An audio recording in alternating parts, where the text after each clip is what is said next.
Greetings, podcast villas. Uncle Joey here. The Church of What's Happening Now is brought to you by, you ready? MyBookie.ag. Let me talk to you about something. It's football season, guys. It's baseball playoff time. World Series will be in 2 weeks. All you guys are walking around, scratching your head, looking to pick a winner. But let me tell you something. Where you're betting is just as important as who you're betting on. You got a winner? That's why I always tell people, if you got a winner, go to mybookie.ag. MyBookie.ag has been in business for years, and their rep is rock solid. Solid! Like the Rock of Gibraltar. They do 100% cash bonuses, so off the bat, you're making money doing nothing. Here's what I'm going to do for you, right? Join today, and MyBookie will match your deposit with up to $100, 100% bonus of your first deposit, up to $1,000. Joey, what'd you just say? $1,000. Okay? They'll match your deposit with up to 100% bonus of your first deposit. So use promo code CHURCH to activate the offer. Go to MyBookie AG today and use promo code CHURCH. You play, you win, you get paid, bitches. Number 2, you want to look good in your underwear and be comfortable, right? But the perfect balance is hard to find. Don't sacrifice style or comfort. Check out MeUndies.com right now and find the best pair of underwear in the world. Comfortable, light. I mean, listen, I've been using my the first ones I got were the sabotage ones, whatever, the fucking camouflage ones, with my fat ass and my ball sack and shit. First off, the first neck goes in with my underwears, they start ripping. No, not with MeUndies. You know why? Tough. Go to MeUndies.com right now. This is what I'm going to do for you, right? I'm going to get you 20% off, free shipping, and the 100% satisfaction guarantee. And get the best and softest underwear you'll ever own. Go to MeUndies.com/Joey. Again, that's MeUndies.com/Joey. Again, there's a limited time offer, so don't wait for dick. Go to MeUndies.com right now. Kick this motherfucking mule, Lee.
Kidding me or what? A little old school Cinderella for you motherfuckers. It's Wednesday, October 4th. It's a beautiful fucking day to be alive. One of my best friends in life called me today and informed me that his grandma died. And to be honest with you guys, she's the closest thing I've ever had to a grandma. So when I woke up this morning, I saw the missed call. And you know when you look at a missed call and you look at what time it came in and you know it's not good. Because you know what time people usually call me. He calls me at 8:39. But for him to call me at 6:15, I knew it was her. And I remember I did I knew she was dead. They put her in an old folks home about 3 months ago. And they, she's 90 something, and she was kind of crazy and shit. And that's what I loved about her. But, yeah, my condolences to his family. And I felt like shit all day because, I love you guys, but I shouldn't be here doing a podcast with you. I should be in New York with George at his house. And it's funny because somebody gave me a bottle of that ass water, that fucking, what's that champagne that all these fucking Gentiles, Dom Perignon fucking dick. Have you ever drank that shit? No, I'm not really a like champagne dick, person. Okay? It tastes like dick. I like cheap champagne with the apple juice in it, whatever the fuck. You know, this is the worst cider thing in the world. But they took me in. I knew George since my sophomore going into... I knew George before my mother died. And he was from Cliffside Park, and I was from North Bergen, and we kept in touch on the phone. And then he started dating a girl I knew in North Bergen. He would give her a little stabbing from time to time, and I would communicate to him through her. And then I lost contact with him for like a year or two, and then we reconnected in '84. I got arrested in Bergen County. He bailed me out, and he told me I could stay with his parents, his mom and his grandma. They lived on Inwood Terrace, where Jim Norton and Jimmy Florentine used to live. And I stayed with them for 6 months the first time, and it slowed me down a little bit. They never made me feel bad about living there. You know, I always worked. I always fixed my bed in the morning. I gave them money. I gave grandma money for bingo. That was my deal, to give her $40 for bingo once a week plus rent. She'd cook for me. You know, it was a great relationship. They took care of me like one of their own. There's something special about grandmas. No, she was always tight, and just her sense of humor. She hated fucking Cuba. She said Cuba was a fucking death trap, that that was a sin. The reason why the country was a piece of shit now, because they had a good time there for a long time, but that was the borderline for the slaves.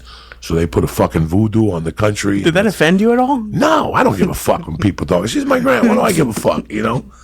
And then I left in '85. I always kept in touch with him. As a matter of fact, George came out to Colorado in '87, lived with me till I got arrested for the kidnapping. He stayed with me for a little while, came out for the court case for me to get sentenced. '91, when I got divorced and I was down and out, I went back and stayed with him. He was junked up. And grandma, as bad as I was feeling in those days, that was the first time I was away from my daughter, and that was the first time I'd been away from Boulder. And I'll tell you, being in North Bergen was great, and doing comedy for the first couple... That was my second year of comedy when I moved back with George in Jersey. I drove a limo, and I went back to New York, and I did comedy. I would go to do comedy at night for fucking 3 minutes just to get abused. I mean, I was just getting abused, guys. So right now, if you're fucking getting abused, you're doing comedy, or you're starting law school, or you're doing anything, and you just started and you feel like you're getting abused, think of me when you're getting abused. It was an abusing. Guys, it was abuse. You know, that's why whenever I see comics and they're young, I try to give them a hug or sympathize because I know what the fuck they're going through. But with all that going on and the abuse from my ex-wife and not talking to my child and all this shit, grandma was who kept me together. And I'm not saying it wasn't amazing, but it wasn't probably anything too big, right? It was like maybe a sandwich. Little things. She talked to me at night. I had one shirt. I was snorting so much coke in those days. I had one fucking white collared shirt. So I would take it off, wash it every night, and she would iron it for me, and I'd wear it the next morning. That fucking shirt was gray. You couldn't bleach it anymore. It was so fucking old. Did you have to ask her to iron it? Or I'm sure she just did it. Yeah. She just did it, and I just give her money for bingo and stuff, you know. But before all that happened, like April of '85, I was living with them. And I was working for this fucking dude. Like I had no jobs. I had nothing going on. And I was just picking up day labor. Is that what you call it? Day labor? Yeah. So I was working for this guy.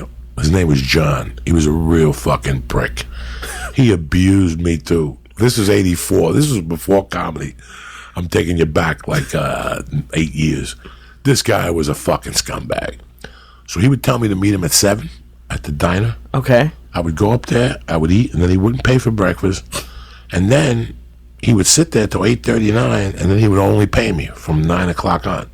He wouldn't pay me for windshield time. You know, if we clocked out at 3, he would pay me to 3, even if it took 2 hours to get home. The guy was just a scumbag. And I needed the fucking work. Like, I needed the fucking work. And it wasn't bad. It was 4 days a week. I helped him carry wood and sweat. Something small, like the way people treat you makes a huge difference. He would not give me a check. He would say he forgot it on Friday. I was tapped out. I had to pay rent. You know, I had to pay grandma money for fucking bingo. And this fucking guy would tell me he had no check on him and shit. He was a real piece of shit. So I knew where he lived. And one Thursday night, this fucking douchebag tells me he's going away for the weekend. And that was the weekend he ran away without paying me. So I went to, listen, he gave you T-shirts to wear on his jobs. If you didn't wear the T-shirts, he'd fine you $10. If your T-shirt wasn't washed, like just dumb shit. He was just a scumbag. So I said, fuck this motherfucker. How long did it take you to make that decision to rob him? Like, he tells you he's going to be gone for the weekend. I didn't say I robbed him, Z, but you knew me. You know me. You know me. I apologize. That's why I love you. That's why I love you. But I just imagine, like, you saying, like, he's going to be gone for the weekend. No. When I went to meet him that morning, he said, I'll meet you Thursday morning at the fucking diner. So I had to get, like, a cab to drive me to this fucking diner, and then he's not there. Oh. I eat breakfast with my last 20. Now I gotta walk halfway fucking home because I don't have all the money and then call a cab. I gotta walk like 6 miles and call a cab. Oh no. So now I'm fucking furious. I got no dough, no prospects. I go, you know what I'm doing tomorrow morning? I'm getting up and I'm going over to his fucking house. And I went over to his fucking house. Now I had never drank Dom Perignon. I knew about Dom Perignon because one time my buddies robbed a truck. Like they had like a fucking delivery truck? I don't know what they robbed. They robbed something, and they gave me like 3 bottles, and I gave them away. I didn't know. I sold 2 of them to a liquor store. The ones they give you in a box, right? They're in a box. Yeah, I think so. So yeah, it was in a box. How do you sell it to a liquor store? Listen, I got 2 of these. What do you sell them for? $129? I'll give it to you for $60. I got 2 of them here. Give me $130 for the whole. Well, you just said $60. I'm sorry. Give me $65. And that, bro, people buy anything. You walk into any liquor store with a case that's closed, and they open it in front of you, and you tell them, I'll give you a wholesale on this. I'll give you 50% off. Watch them get the cash out of the back. Because that's what people do. That's a case of booze they sell that they buy the bottle less than wholesale. They buy it for half price. You have to find someone where the owner is running the cash register. It's 2017. They're all fucking kinky fucks. You have to assume that going in. That's how when you deliver the speech to them, you have to assume like they're on the other side. They know what fucking time is going in. Okay, so you have the Dom Perignon. So I go to the guy's house. Right. I can't get in there. I got to be creative, so I just bust through a fucking window like a superhero. I go in, I climb in there. I got all the time in the world. He even took the dog with him, that dumb fuck. Oh. I got all the time in the world, and I just went through his fucking house. I think I made eggs. You know, when I would burglarize you and I knew you weren't coming back, I'd always make some type of sandwich. I always hear that on the news. Pee in your toilet, something. Now you can't do that because they'll get your DNA from the pee. So fucking, I found like a couple yardsticks, couple $100. I found a little weed, and he had like those anniversary things when people give you for your anniversary or something. He had like a bunch of bottles of Dom Perignon. I thought that would bother him more than the cash. I took every bottle of Dom that motherfucker had. He had like 13 bottles of Big Dom in a box. I took them to one guy I knew. I dumped every fucking bottle. I kept one for me, just to see what all the bullshit was about. And me, Grandma, and George drank that carafe. It wasn't even a regular bottle. It was a carafe wrap. Oh, my God. So they're even more expensive. They're like $2 something. Back then, they were even more expensive. They were like the $200 bottle.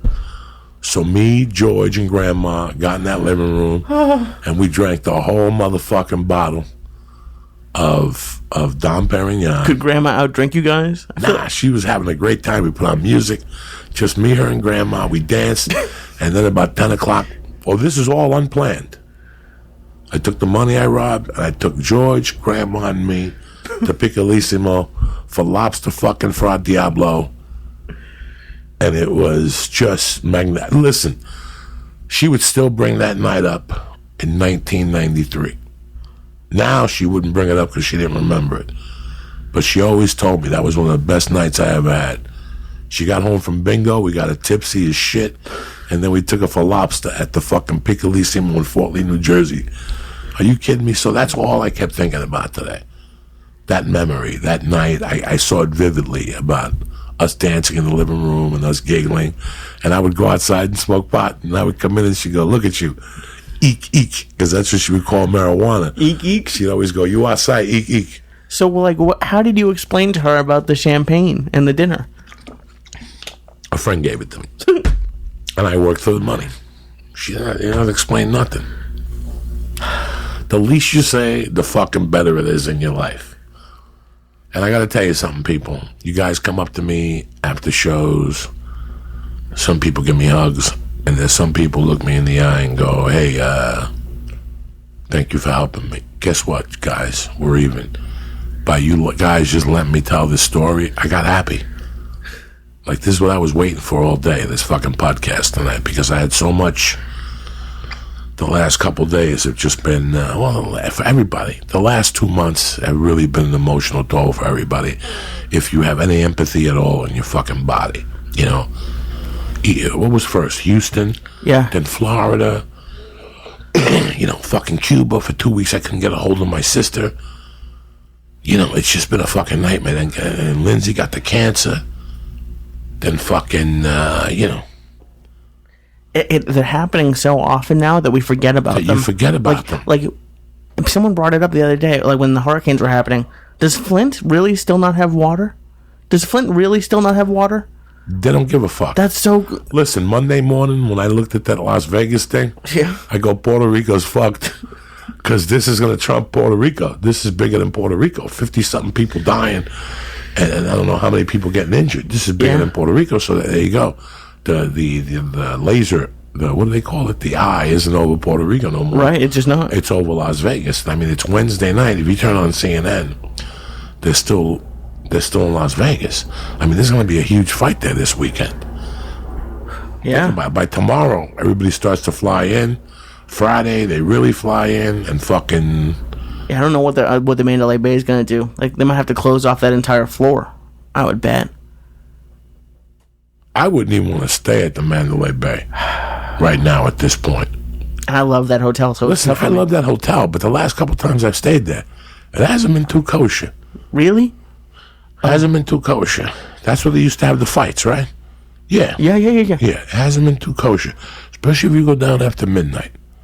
That's always when I'm down. Especially if you go down after 1 or 2. It's a little on the scary side down there. You can see that there's a lot of people looking to fucking, eyeball you, looking to get something out of you. It's a scary situation. I've been in those places, and it's scary. You were talking about before about paying attention, and now, like, the thing that scares me the most now is just the cars. As terrible as it sounds, like, obviously guns terrible, but like it happened in Edmonton like the night before Vegas. A guy took a U-Haul. Guys, I gotta explain something. So I don't want to walk down Vegas Strip. I love you very much. If you listen to this show, and if you don't listen to this show, if you know anything about me, I'm a fucked up dude, but I got a lot of heart, man. And one thing about me is, all those years as a young kid in Union City, my mother had that bar. So I was the unofficial lookout. Do you know what that meant? That meant that whenever I went to the movies, okay, on the walk back, already I knew when I got 3 blocks of my mother's bar to start looking around for suspicious cars. Okay, a guy sitting in a car by himself, a guy in an unmarked cop car, 2 cop cars together, 3 cop cars together having coffee.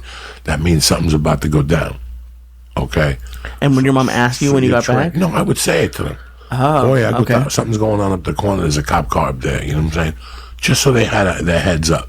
When I was a kid, I'm trying to write this thing to sell, a TV show to sell about how my mom came from Cuba and then she fucking, met a Puerto Rican girl and they got into bookmaking together and then my mom went back. But she was out doing, since it was 2 girls taking numbers, they were out doing the big bookie guy in their neighborhood. So the guy who was taking their action gave my mother and the Puerto Rican girl a spot. Their own spot. So that's how my mom got into numbers. Then she met my dad, and fucking my dad financed her own bank, and her and Goyin and another guy started a bank, and my mother never stopped with the numbers since then. The beautiful part of this is that when I was born and all that, I was born into that. So sometimes on Saturdays, my mom would go, we got to go up to the Bronx, to the bank. And I didn't like it at first, but then every time I went, I would get 40 or 50 bucks. When you're 5 and 6, and somebody gives you 40 fucking bucks, and $1 is $3, that's a lot of money. And did they treat you as a child? Like, did you know what it was that you were going to? I knew exactly what it was. When I was 5, 6, 7, I have Julio Rodriguez calling here. He's my cousin. He's the jiu-jitsu teacher in Lyndhurst. He owns Anaconda Jiu-Jitsu in Lyndhurst. His younger brother, Guillo, who's dead now, God rest his soul, and me, we must have been 8, 9, and every Saturday when I got thrown out of Catholic school, it started before I got thrown out of Catholic school. So I would go out on Friday nights, I would go to the movies on Friday, and Saturday morning, I'd have to meet those guys. I was like 8 or 9, and I'd have to meet those dudes to go over the city, and me and Guillo would run. We would go for coffee, we'd go for buns, but then after 12, me and Guillo were basically runners, or we picked up different numbers from different banks around the area within a 5 or 6 block distance. That's what we did. We were runners. So when you're a runner, that's why they pay you, to keep your fucking eyes open. Keep your eyes open. That's it. You see something that's out of place, you fucking say it. Would they give you any money if you caught something? No, they were paying me for the day. They were giving me $50 for the day to eat sandwiches and light firecrackers and hang out on the corner with a bunch of other fucking dirty kids. I was even going to ask you about this tonight. Like, I feel like now there's a big difference between being a kid and being an adult. I think it's a very big jump. Back then, now that would be stress. Like, I can't imagine being 5 or 6 and being a runner in New York City. Like Michael Jackson. Michael Jackson's biggest complaint was that he didn't have a childhood. Right. There's a lot of times that I sit here and I don't think I had a lot of childhood. It doesn't sound like it. That's why I always went to people older than me. I never hung out with kids my age. I always hung out with people older than me. When I was 10, I hung out with 13-year-olds. When I was 13, I hung out with 16-year-olds. I didn't like it because I was always used to being around older people.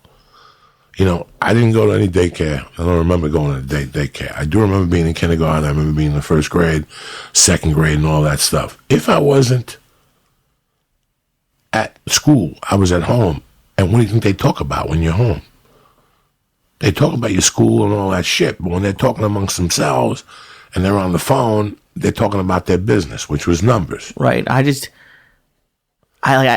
think back. I think about the stories you tell, and I try to think back if I remember certain things, but I don't even know. And I notice myself whenever I deal with kids now, it's not a fake, but there's a persona you put on. You're trying to be happy, try to do this and that, and I can't imagine. Like, as I got older, my dad would talk about certain things with his work or something, but as a kid, I think even if I had kids, I would make an effort to not let them see that stuff. Let's say I was at my mom's bar. Okay. And my mom called me over for something. And she'd give me a kiss and we'd talk about something. Like I'd be watching Mickey Mouse or Little Rascals. I was a big TV guy as a kid. You learn the language. When you're talking about any of that shit, when you're watching that, my mom would come over and talk to me. And then she would give me a lesson for the day. Hey, if anybody comes to you and tries to give you candy, tell them to go fuck themselves, If somebody opens up the door and tells you to get in the car, tell them to go fuck themselves. My mom was one of those people always. I was always getting a tidbit. She'd always take me outside and go, you see that fucking guy? He's a piece of shit. Don't talk to that fucking guy, There was always something with her. She was very blunt. And I'd go, what do you mean? I would try to argue with her, and she'd go, don't even fucking argue. Because he's a piece of shit. He's a piece of shit. You don't talk to him. If he comes up to you, kick him in the leg real fucking hard and run away. My mom always had a piece of tidbit. No matter what we were doing, there was always a lesson, There was always a lesson somewhere for me growing up. I liked hanging out with adults. I liked that feeling. It felt like I had something over kids when I was hanging out with them.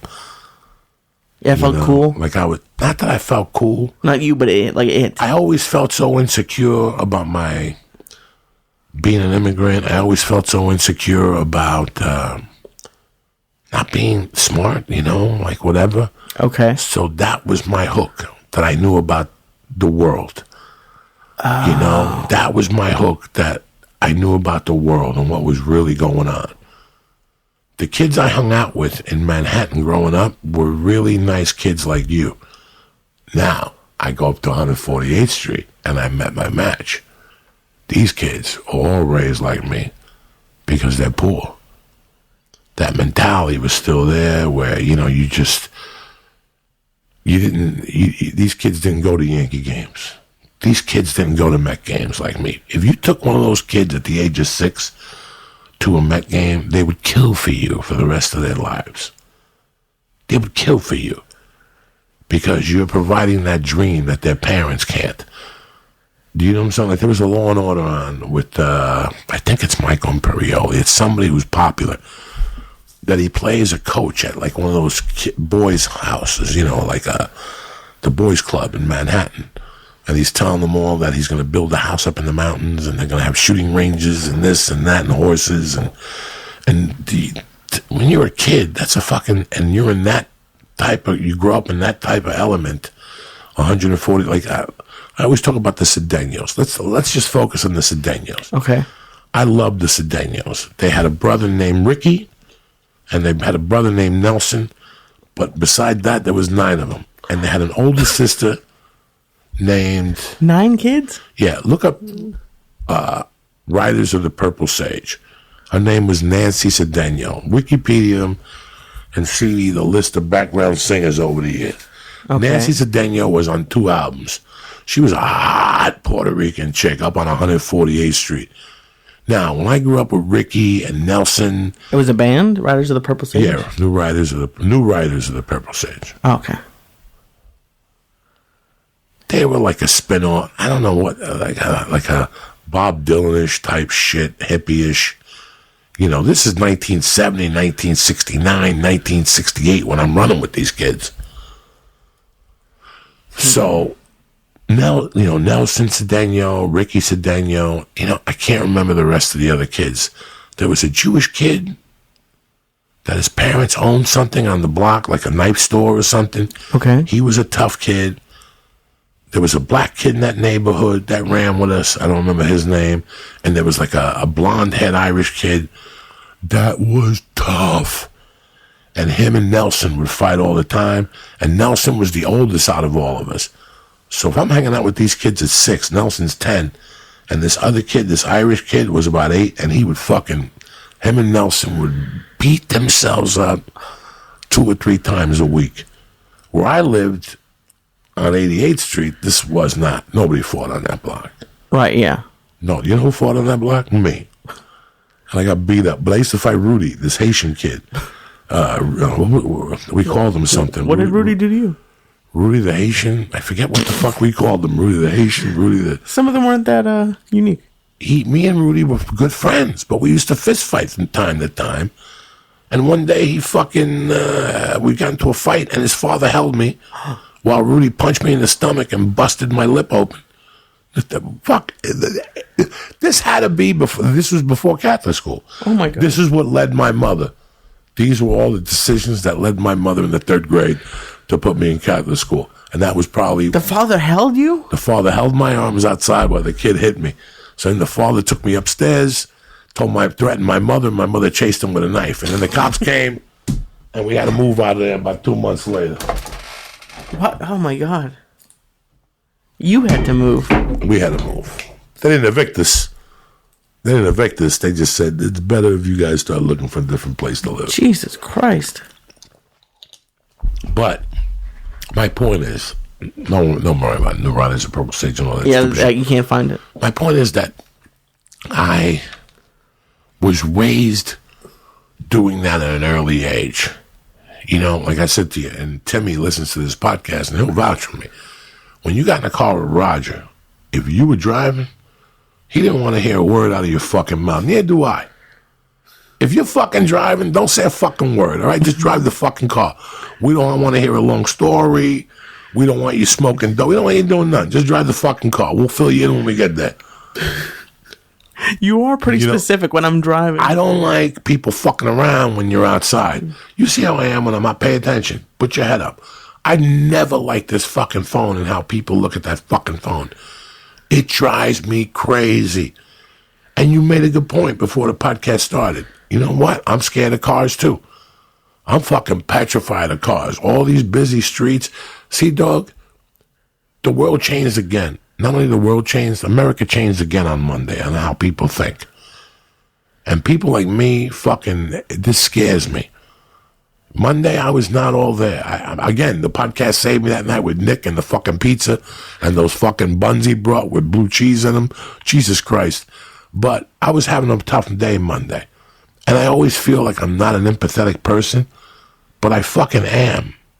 Because it affects me. It affected me Monday. Like, I didn't want to know dick. Yeah. I had a good time here, but even yesterday it affected me. I am trying to watch as least about this as I can. Me too. And the thing about being empathetic, like, you have to have empathy for the people who have these terrible things happen to them. But at a certain point, if you let all of this stuff in, like, that's why people are getting depression from social media. Like, you just can't emotionally let all this stuff in. Is going to get fucking ousted out of my life any day now. Yeah. I could feel it. And I'll tell you why. Because, especially Facebook. Yeah. Facebook is just, it's become a psychotherapist. People just go there and post shit up, and then they start into wars. I've never seen anything like that. Yeah. I've never seen what gets posted on there. I never thought that I would come to the day, like when you go, hey, in all your years, did you think there was going to be a medical marijuana store ever that you were going to walk into? It's the same thing. I thought all that stuff was for jollies and for us to have a good time, you know. That's what I thought it was for us to crack jokes and for us to say shit. They're throwing people off now. They're banning people. They're getting pissed at people.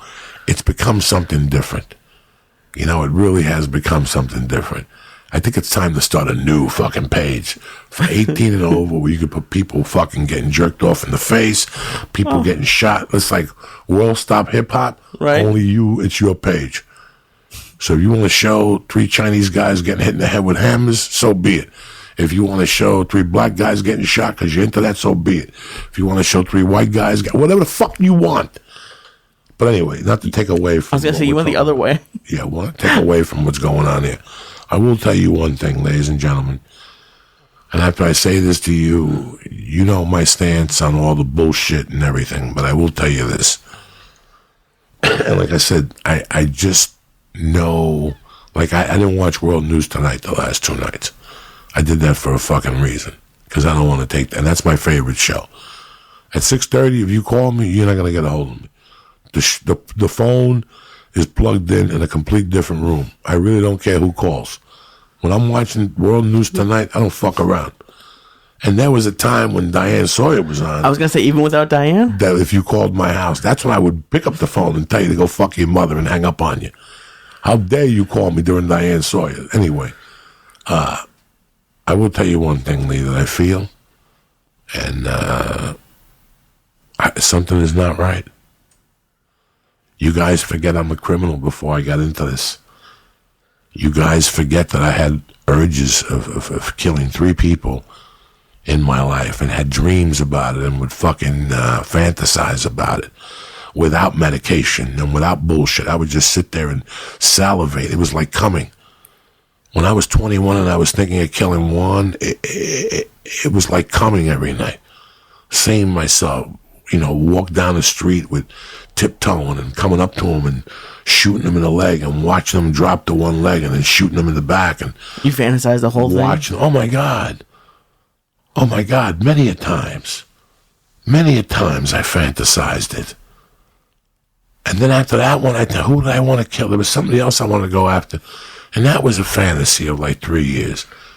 And then it took me, for 10 or 15 years, the fantasy of me killing my ex-wife and her fucking husband were there in my heart. I can't lie to nobody. You want me to tell you they didn't exist?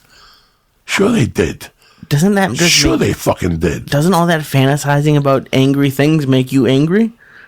Like, were you an angrier person? Absolutely. Absolutely. Absolutely. It makes you an angrier person. Fantasize about killing a weirder someone. person. And, you know, now you got to fuel cocaine in there. Oh. Because all this periods I'm telling you about when I fantasized killing people, cocaine was fucking there like a fucking gunpowder. You know what I'm saying? So let's add that to the mix. There was no antidepressants or no bullshit like this. I was putting cocaine into my body. So I had thousands of fantasies, guys. You want me to lie to you and tell you I'm not that type of person? And I had thousands of fantasies. You know, when you lose something as important as a parent or something like this, something that's important to you, it could be a fucking dog, Lee. It could be a dog that pushes you over the top. It could be a girl that you saw getting hit by a car. You don't know how your body and your mind is going to react to this shit. But for me, on a personal level, I could tell you one thing. That when I lost my mother, within 3 or 4 years, I had the hatred of fucking Satan in my heart. Which meant if I was sitting down and I saw you crossing the street, Lee, I would cheer for the car to hit you in the fucking leg. And I didn't even know who you were. But when you take away religion from a man and belief and a piece of their soul, they want everybody to suffer how they're suffering. It's a childish way to think, but that's how I thought at that time. After I saw what I was doing and my behavior and how I was acting, then I shifted it over the years, and now I don't want to kill nobody. Now I just want to go home and I want to hang out with you and hug my daughter and see the fucking cats and finish this game out to whatever this game is. I'm 54. I don't know what the fuck I got left. I did coke for 30 years. There's got to be a valve off the hook in there somewhere. Oh my God. But at least I'm honest with myself. I'm not that. You don't see me out jumping up and down and gallivanting and being somebody I'm not. Right. You know. So, again, you know, I think something went on in Vegas. I don't think we're getting all the real story. Are you guys, am I saying conspiracy theory? Don't even fucking say that, you dumb fucks. You know that's not what I believe. But I believe something else. I don't know what it is. Something isn't right, and I don't know what it is. I'm a criminal. Yeah, if you go online, there's 8 million theories. Yeah, right no, now. and I'm not going to go online. But I'm not going to go online. And the issue is, if like anything that's saying like it's a government conspiracy to kill its own citizens, like in the back of my head, I know that it's a possibility, but I don't want it to be. Like, and that's I guess you can't live that way, and that's probably what a lot of people are just getting mad about. But I don't want to live in a world where someone's like America's doing that. I didn't say America, Lee. Right. Well, yeah, I'm that's not true. even saying America. I'm looking at it from just something doesn't seem right. I don't know what it is. I can't put my finger on it. You guys know me. I just don't know what it is. I'm not saying America or CIA. I'm not saying Some people like are. Yeah. I don't even know what to think, you know, and you try to scroll on Facebook to be kind of sweet, kind of a nice person, and you see 20 different things, and you leaked this, that, you know. My big thing is, okay, so you rented a room, you busted a window. Right. And you shot people for 10 minutes.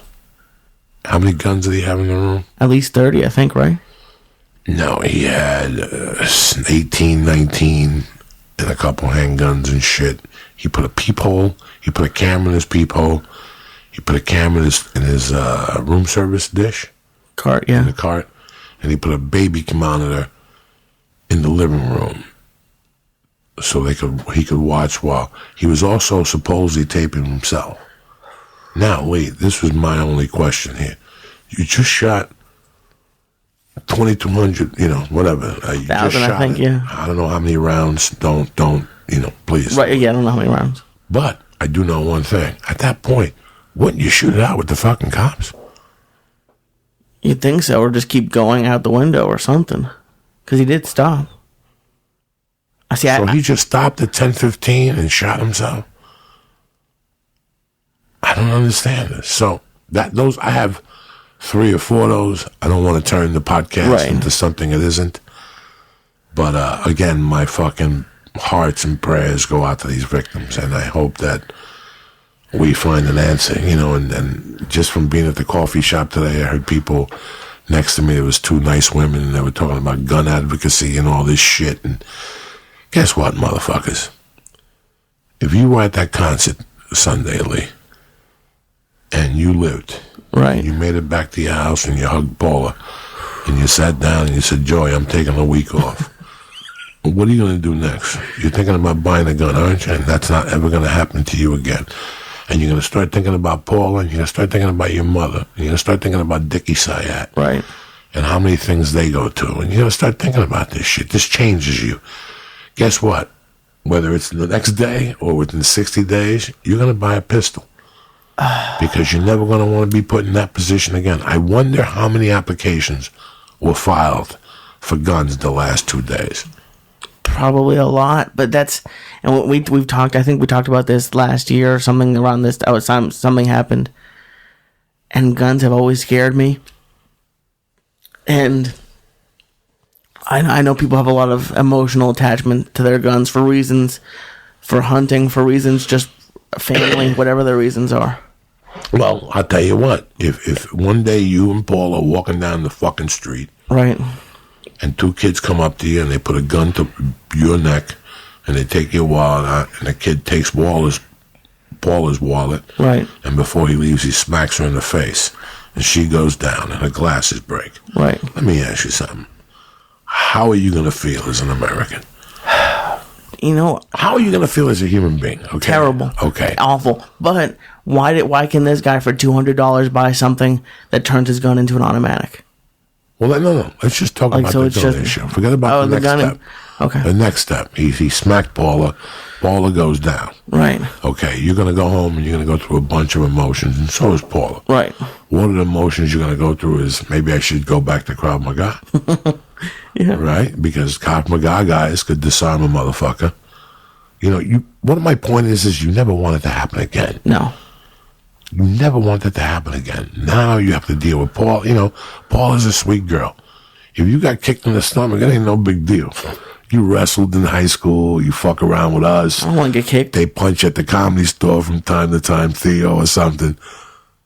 Paul is not used to getting kicked. Neither is my wife. Neither are the wives of people listening to this podcast right now, the men listening to this podcast. So, my point is, if this happened to you, within how many days do you think you're going to figure out your next move for protection?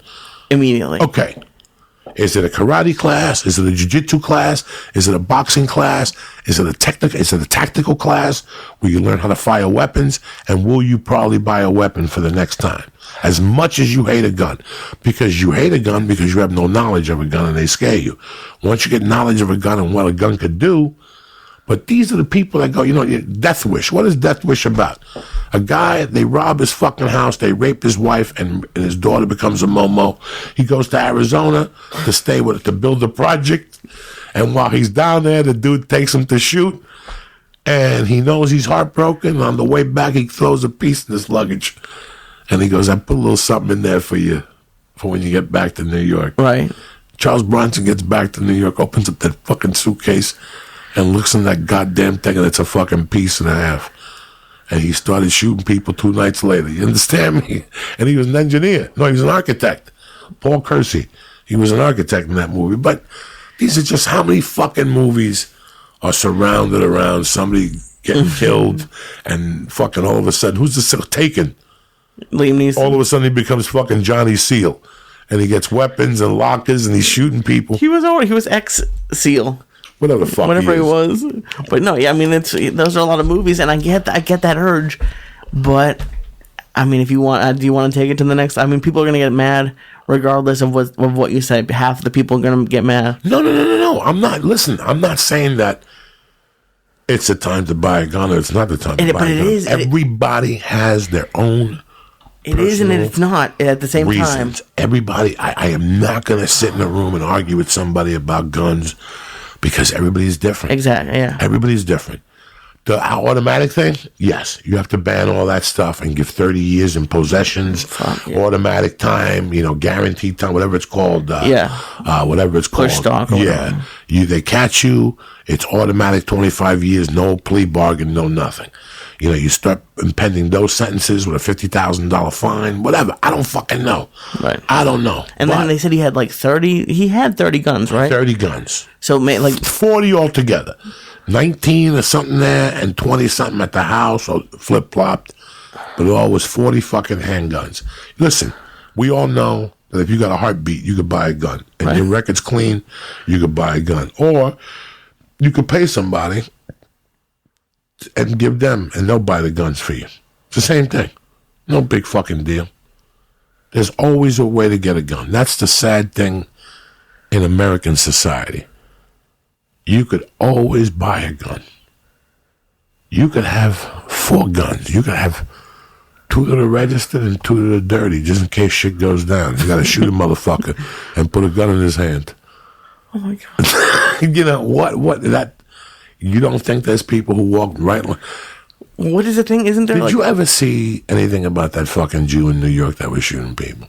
No. Not the dude who was listening to the dog. The other one. That was Bernie Werkowitz, right? The first guy that was listening to the dog. Sam Berkowitz. Okay. Which, if I put a little wig on you, you look a little like him. Maybe I am him Summer reincarnated. No, he's still alive, I think. Oh, okay. No, one of them. And then you had the guy before him, Getz. Did you ever see Bernard Getz?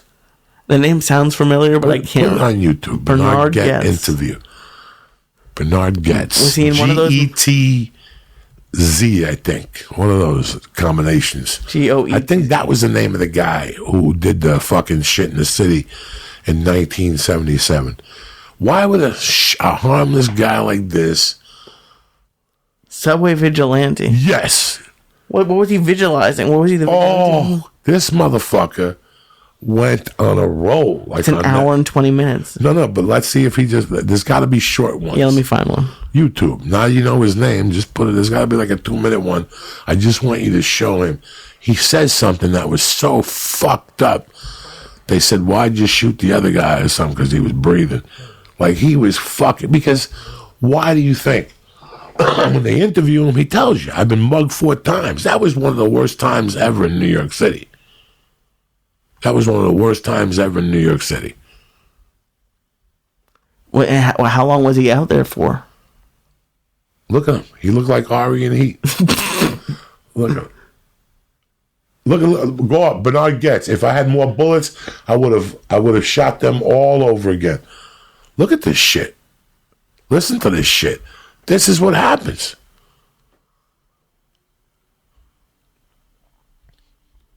Look at Ari. If you don't know about this, go to Bernhard Getz on YouTube. If I had more bullets, I would have shot them all again and again. Look at this guy. What's he weigh, Lee? 120? You gonna click it on sometime today or what? More bullets, I would have shot them all again and again. My problem was I ran out of bullets, and I was gonna gouge one of the guy's eyes out with my keys afterwards. You can't understand this. I know you can't understand this. That's fine. The only reason I didn't do it is because he had changed his look. He had changed his look. You'll understand if you hear us. If you have it, you're gonna have. I know they're gonna give you a copy of the tape, won't they? Won't they? Probably. Yeah. Okay. Of course they will. Of course they will. Yeah. Okay. It's. Do I have to go this through? Do you want to hear it one more time? What? Oh my God. He just didn't give a fuck. He didn't give a fuck. But his background was something crazy. Like something had happened to him. And yeah, it looks like he had been bullied or something. You know, these motherfuckers.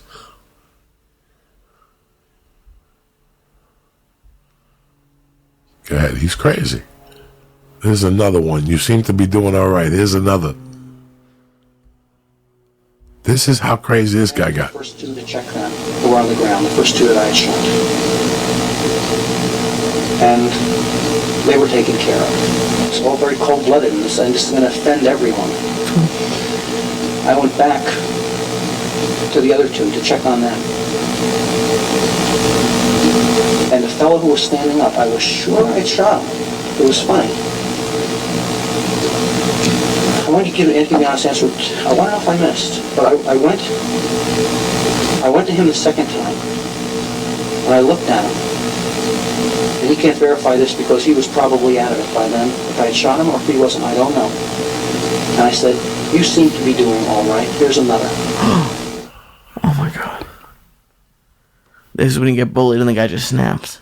Yeah, see, Bernard Getz, death wish in real life. This is, you know, I'm basing what I'm having a conversation with you about things that I've seen. You know, and there's been 1,000 movies made about it. Were you ever in prison with someone who just snapped? When I went to prison, one of the scariest guys in there was a guy called Spencer Antoine. Oh, God, I've heard about him. And his nemesis was Graveyard. He was a part of a leader of a different little black group. Okay. Antoine, Chicken Hawk, had a bigger black following. And he had the kitchen. So there's Chicken Hawk and Graveyard. Graveyard. And Chicken Hawk Spencer Antoine. Spencer Antoine is Chicken Hawk. Gotcha. Spencer Antoine is Chicken Hawk. Gotcha. And his two lieutenants were a skinny dude from Memphis who was fucking hysterical, and I forget the other guy. Oh, B from Buffalo. And this guy was 6'6", big, not muscular. He didn't win no Mr. Olympia or nothing. But he would pick you up to the fucking neck. And he was in there for somersault, and Chicken Hawk was in there for involuntary manslaughter. But it was really murder too. He just let it down. And I became friends with him. You don't ask people what they're in jail for. But I became friends with him. He was my boss in the kitchen.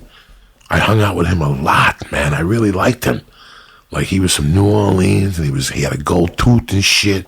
Okay. And he had an eye that fucking, floated. And the hotter he was, the more the eye would float.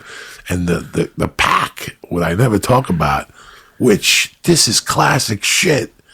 The pack, every day, the main crew at the library was me, Chicken Hawk, and the guy from Buffalo who killed his wife and the mailman. Right? So he was... That wasn't B? No, that wasn't B. This was a white dude that, again, was like Ari, very, hi, how are you? He read a lot of books. He rolled his own cigarettes. He wore, nerdy glasses before they were cool in 1988 when I was in there. And the morning shift in that library was me, Antoine, and this fucking librarian. And, we were in there from 9:30 to 11:30, and it would start on politics, but then it would end on murder and how he killed this one and this one killed this one. That, you don't just start fucking killing. You know what I'm saying? Like, this guy had piped somebody and put him in the hospital, but he got away with it because they went to his house without a warrant. Like the librarian dude, he was fucking always crazy. Is it hard to make friends in there because all these people did all this shit? No, because it was weird. You're in the kit. As soon as you get off the fucking bus, they unshackle you. They give you sheets and all that shit. You have whatever you have coming from the other place. You go to your bunk. Hopefully it's close to chow. But before chow, you got to go see your fucking counselor. And your counselor has a chit-chat with you and tells you what he expects from you and what programs you have to be in. You have to do AA twice a week, and you have to fucking go to the psycho group for drugs, and you have to go to the other psycho group. And they got 15 groups there. So what you do is you sign up for all of them because they all cut your time. So you spend your day in groups? Yeah, I went to a rape group. I went to a fucking victim group. I got raped. I did everything. Did you just make up stories? No, you don't say nothing. You just sit there and wave in the back. You drink the coffee, you eat the cookies, and you sit in the back and wave. It's the truth. You want me to lie to you and tell you? At least you didn't have to make up a story for all of these, like cancer survivor. No. What do you think? I'm that chick from fucking one of those movies, Fight Club? Yeah. No. It wasn't cancer survivors. You had to go to these courses if you had committed these type of crimes, and they would give you some type of therapy. Okay, I wasn't, theft. because I didn't get caught with the machine gun. I didn't get charged or wasn't supposed to. I wasn't. The court didn't make me go to a weapon. They called it something, aggravated assault class or something. That's if you assaulted somebody, if you maimed somebody. Now I went to that class. That was the first time in my life I ever been scared because nobody was doing drugs. In those days, they gave you that shit, the shit that you shuffle. Methadone? No. The other one that they call it something it makes you fucking like a zombo. So in those days, if you showed any fucking sign of aggressiveness, they'd put you on that shit. No, they wouldn't. Yes, they would. Oh yes, my they God. would. Yes, they would. They'd tell you it was something else, and they'd put you on that shit, and you'd sleep all day. You'd only be up for chow and for your fucking job. They had a time just to calm you down. And there was a couple of those fucking savages in that assault class, whatever. This is the first time I've ever talked about this late I know. I haven't. in my life. What would they ever. talk about in the classes?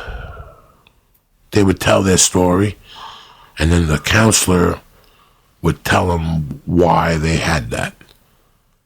Like this one guy broke somebody's kneecap with a pipe or something, and that was scary because he started telling the story about his mom putting cigarettes out on him, and she would tie him up and have sex in front of him.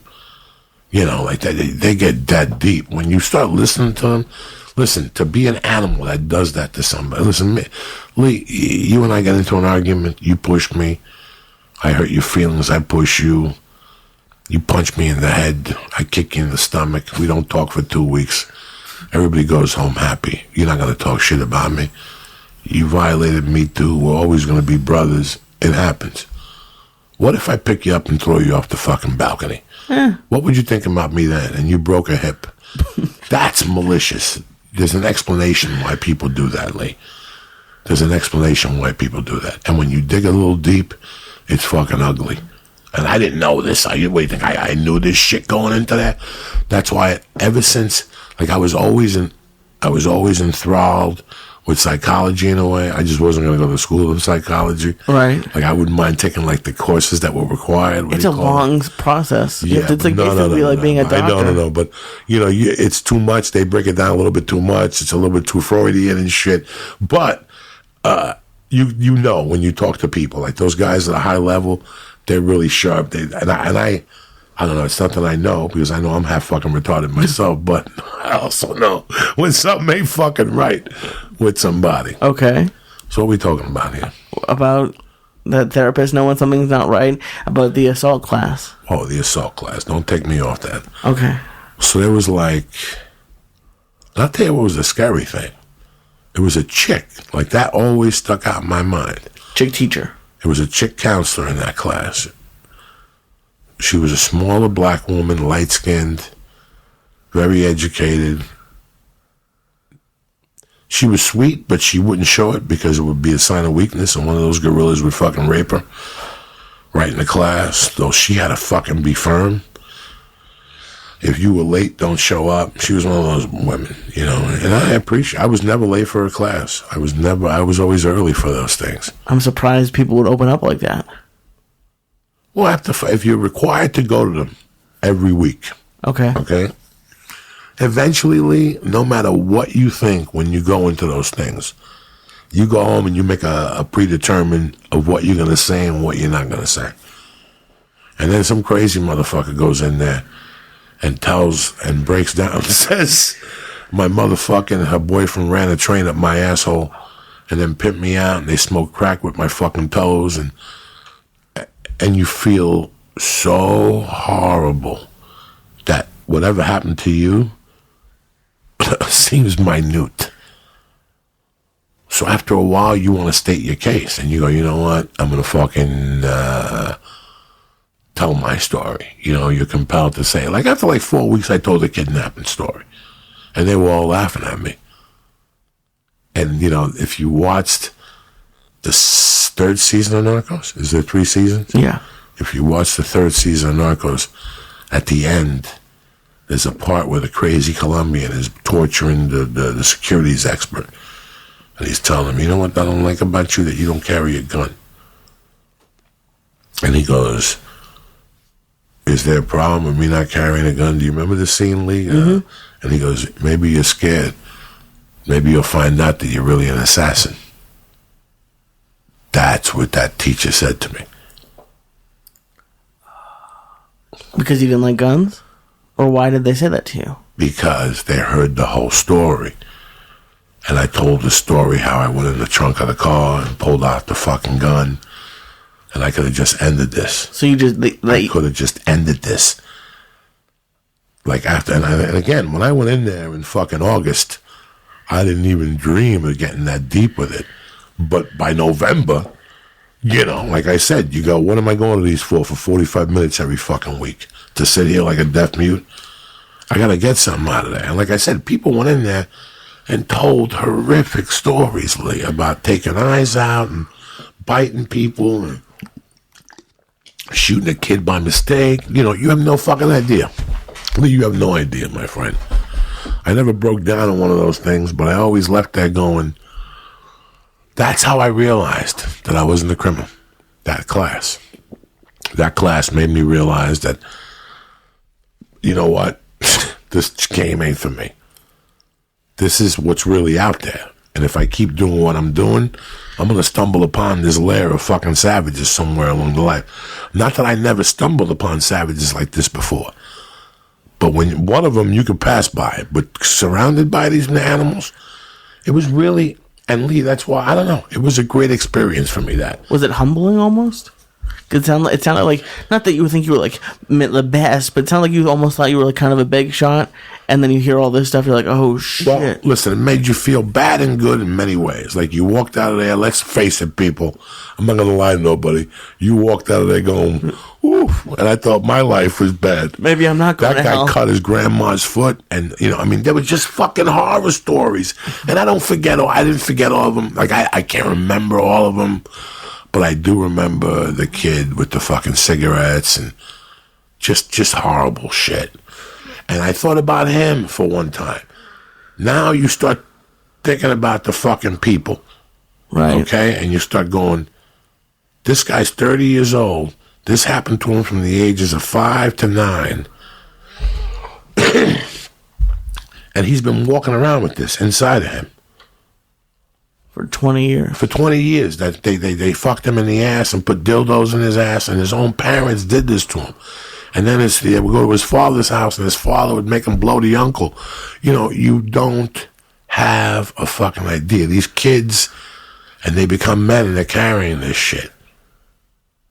So where the fuck are they going to end up? Their value is nothing inside. You see that? They think it. They know it. They'll sit there and tell you. They got no value. Like, they'll go out and kill or be killed again. It don't make a fucking difference to them. I'm not going to lie to you. I went to the rape one like 2 times. And that was just too disturbing for me. I can't imagine. That was too disturbing to me. The drug one was hilarious. They're always a fucking pisser.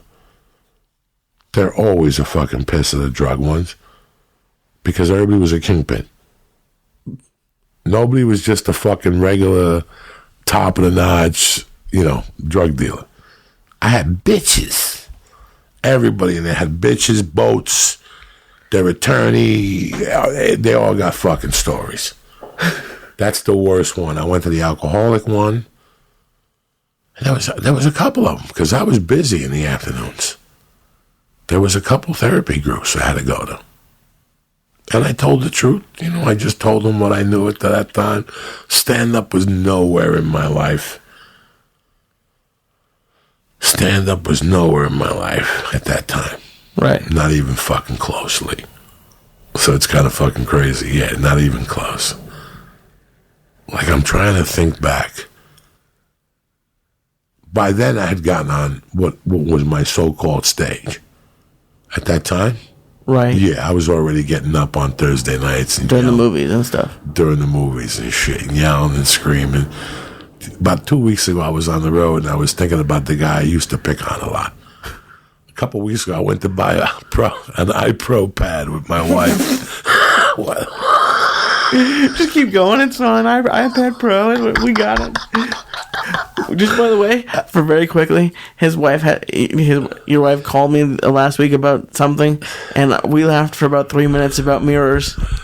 What mirrors? The mirrors when you call the windows mirrors. But I don't want to distract from the story. I don't even know. Oh, so I go to this fucking place, and there's this light-skinned sister. I mean, she's really light-skinned with 1,000 freckles on her. And I sat there with her, and I really got a great kick out of it. I gave her a great rating when Sprint hit me up. I always think about going in there saying hello, but I don't want to seem like a creepy uncle, so I just won't go in there. But I really fell in love with her because she was cool as shit, but she reminded me of this dude in prison I was tight with. He was one of those orange black dudes. What? He was orange, but he had freckles, and he had freckles everywhere. I don't think I've seen anyone like that. Well, the basketball player from the Celtics. But you don't remember him. When I was a kid, I forget what his name is. They're those black dudes that got freckles. They got a bunch of freckles and shit. Well, this dude had a bunch of freckles, and he was like orange skin, black, and he had like orange, black hair. It was fucking hilarious. And he worked in the kitchen with us. Okay. And he would always be telling stories about he was a drug dealer. And Chicken Hawk used to tell him to shut the fuck up. Shut the fuck up, Negro. What the fuck are you talking about? You bummed 3 cigarettes from me yesterday. You ain't no fucking drug dealer. Did he make a noise or something? Why did he call himself Chicken Hawk? Did he like... I don't know. I never asked him.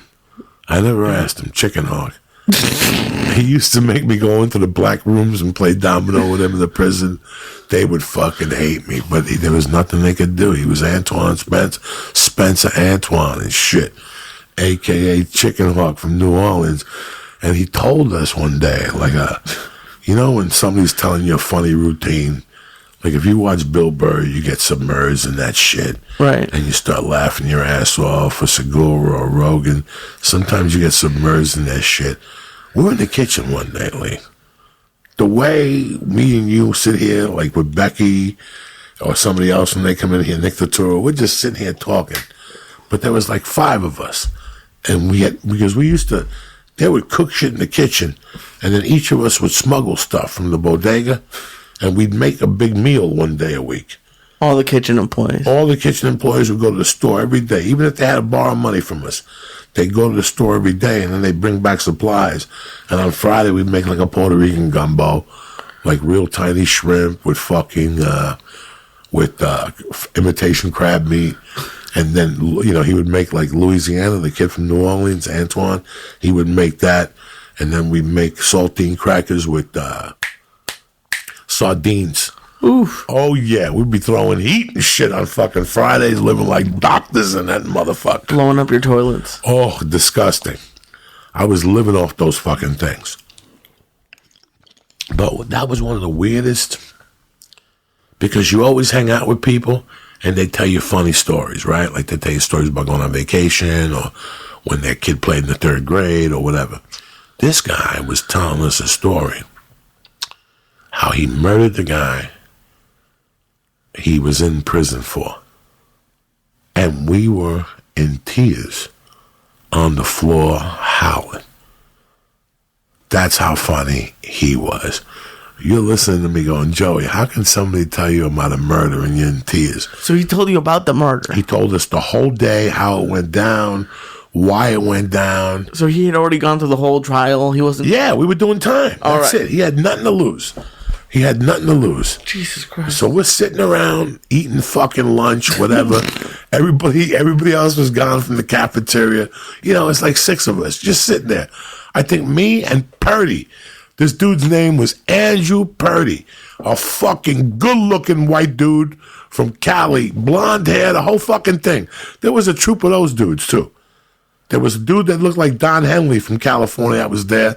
He was doing federal time for fucking reefer. Oh, my God. For importing reefer from California to Colorado. And there was another white dude there, and I got to tell you something, all 3 of them were cool. The older white dude used to give me books and shit to read. Very nice. He was fucking cool as shit. But Purdy and me were so tight, we ended up at the same halfway house in Boulder. Oh, shit. Bam!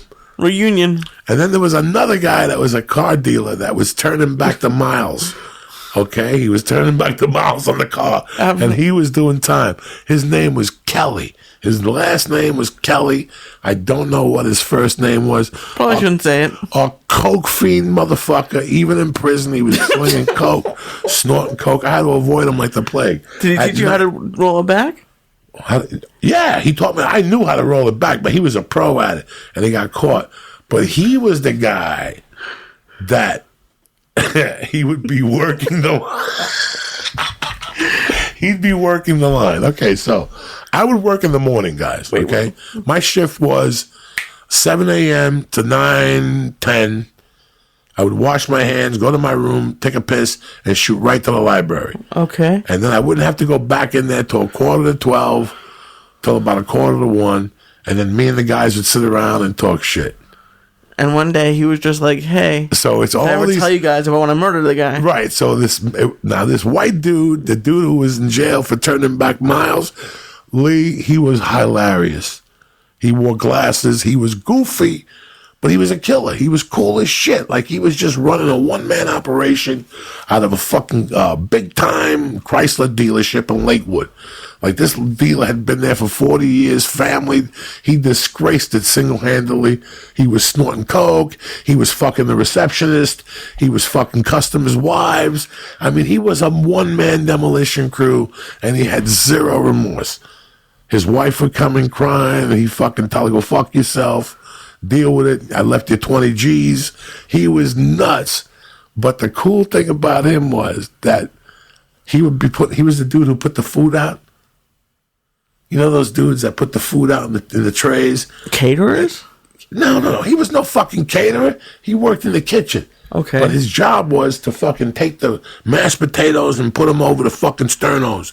And then the other thing over the sternos. So he would put out like 6 things. Vegetable, a fucking this or that or whatever. In a kitchen at a car dealership? No, this is at the fucking prison. Oh, gotcha. Jesus Christ. We're at the prison. Gotcha. And he was in charge of putting out the food. Okay. So as soon as he'd lay out the food, I'd go up to him and I'd go, what's the story? And he'd go, don't do it. Like he would just, and I would go, okay. And I would sit in the back and the black dudes would come in and that was my code to them. Don't do it. I mean, and that was it. Don't do it. Don't do it. And it was me and Kelly. I think his name was Kelly. It wasn't Frank. That's a different dude. This guy was like Mike or Daniel or something like that. This was a party. All right, so back to lunch. We're eating lunch, and somebody was talking about something. And Chicken Hawk had the gold tooth. He was dressed in white. If you worked the kitchen, you had to dress in white. And he had black boots on. I'll never forget it like it was yesterday. And when we were in jail, they were doing the jerry curl. But his jerry curl was all fucked up. So his head would stick up in the air like a lunatic and shit. Okay. And it just added to his persona. And we're sitting there fucking eating, and all of a sudden he's telling us, yeah, it was like that dad killed that motherfucker. And we're like, huh? And he's like, yeah, man, you know, I'm in front of my motherfucking house. You know, and I don't know what he was talking about. Like, he just went into it, Lee.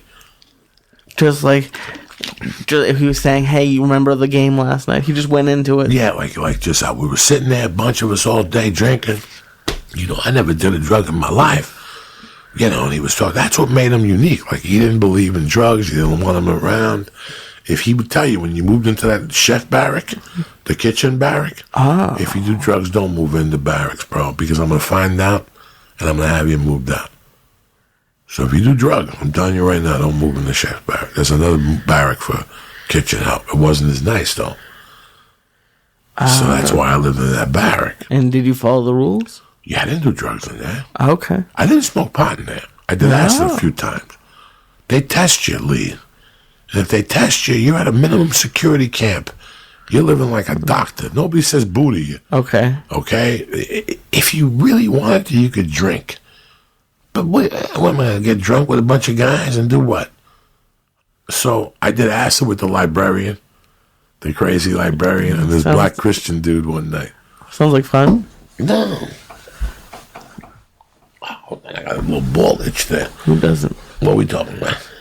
We're talking about Spencer Antoine telling his story. So he's telling us the story and how he was there all day, having a great time barbecuing, and he went to the front of his house, and there was something going on. And he's like, this is why you got to be careful. He goes, I learned that from that day on, you got to walk away because you don't know what this other motherfucker's carrying. And something happened. I mean, bro, he locked us in. It was like the greatest story I had ever heard in my life at that point. And this isn't by somebody who's braggadocio. He was very quiet.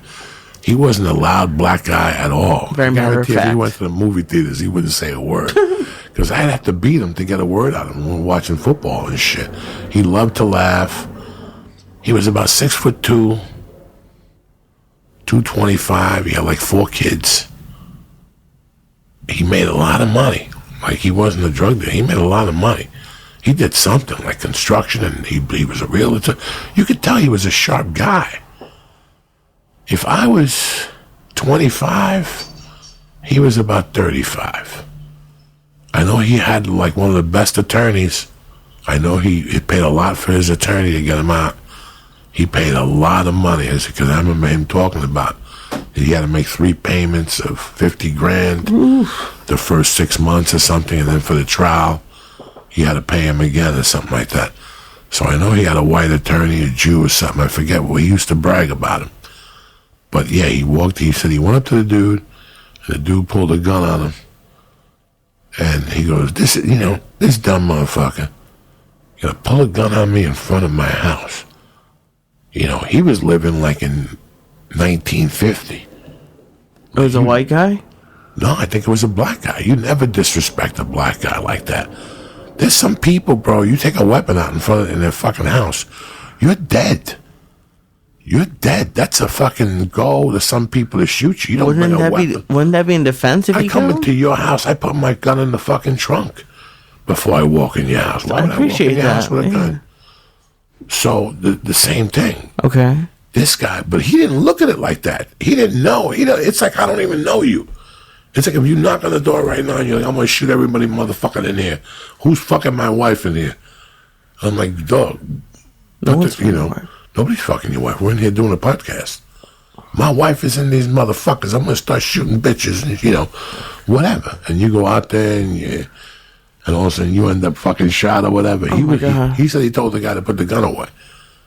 And the guy told him, get the fuck away from me before I shoot your black ass and a bunch of other shit. So he said he just turned around and walked into his fucking house. Ooh, that was a mistake. And that was a mistake. He came right back out with a knife and a gun. Oof. And he was selling at Cuba. I came out with a knife and a fucking gun. He just killed them in front of his house. It's too bad he didn't have the gun on him, because then he could have just killed him in self-defense. It was some crazy fucking story, man. But I remember all of us were like, it was one of those stories where you're sitting there and your head's fucking spinning from the story. Like, what the fuck? What the fuck did I just hear? Yeah. It was really crazy, Lee. That was those couple. Like, I remember, I wasn't proud of going to prison. I was proud of going to prison for one reason, because I got it out of the way. Like, by the time I got sentenced and I digested 4 years, I was like, you know what? I'll be even when I get out of here. That's it. My karma will start from scratch. It's amazing what we tell ourselves, I guess. That's what I told myself. So I said, fuck it. Now I get the fucking...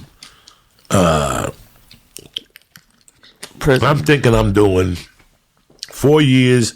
The only thing the attorney told me, he was going to file for a reconsideration motion after 120 days or 90 days or something like that. Okay. All right, that's what the fucking dude told me. So I sat there. It's August 15th, and I'm like, okay, what's 120 days? That's September, October, November, December. Ooh, that's a bad time of the year to be filing a motion. That's like coming to borrow money from somebody on the 15th. You know what I'm saying? Christmas is a week away, son. Nobody wants to work on the 15th. They're all taking their vacation. Unless you got a badass Jew attorney. Right. Who gets a badass Jew judge and says, come on, Rosh Hashanah. Starts talking a couple bar mitzvahs. Come on, open the books for this kid on the fucking Thursday, the 21st or something like that. Is it? And what would it still do? Right. Even if I got the grant motion, even if I got the motion granted, even if I got the motion granted, it would have still taken me 30 days to get processed. Right. Do you think that's where you learned to be how focused you are? because you can't. That's the thing I hate the most is waiting for something. I hate that. I anticipate things and I get myself worked up. What would you do if tomorrow you had to go to court? Right. For a parking ticket at 9:30 in the morning. Right. You talked to me at 7:15. We made some fucking racial slurs at one another. We talked about Paula. We talked about the podcast. You told me what you ate last night. You smell like your neck smells like hummus. And you told me you're going to call me at 1 when you're coming back from court.